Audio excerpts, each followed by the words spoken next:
अगर आप भी चाहते हैं कि एसएस फिल्म्स मोतिहारी के ऑडियो वीडियो सबसे पहले आप तक पहुंचे, तो इस चैनल को सब्सक्राइब करें और साथ ही बेल आइकन को दबाना ना भूलें। Papa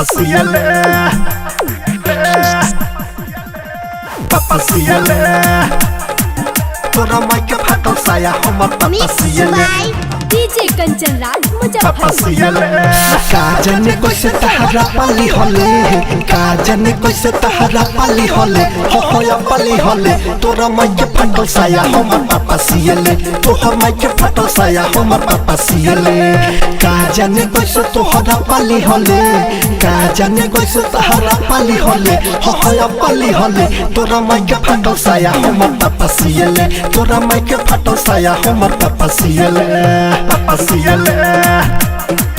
तोरा माइक फाटल साया Mixed by DJ Kanchan Raj Muzaffarpur. हो लागे बारी तोरो से ज्यादा खिला रे, तोहर तो यावेली धइले नु डर रे रे छोरी लागे बारी तोरो से ज्यादा खिला रे, तोहर तो यावेली धइले नु डर रे। नया ये स्टाइल में रोज न पाली होले, नया ये स्टाइल में रोज न पाली होले, हो न पाली होले तोरा माइक फाटल साया हमर पापा सियले, तोरा माइक फाटल साया हमर पापा सियले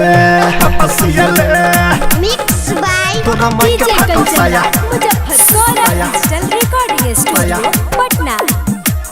पापा सियले हो देवेंद्र दिमागी हम देखनी सरात में, रतन रतन 16 टकले ओइले हाथ में रे यारवा देवेंद्र दिमागी हम देखनी सरात में, रतन रतन 16 टकले ओइले हाथ में। सरबे सवर गपा गपाली होले, सरबे सवर गपा गपाली होले, गपा गपाली होले तोरा माइक फाटल साया हमर पापा सियले, तोरा माइक फाटल साया हमर पापा सियले।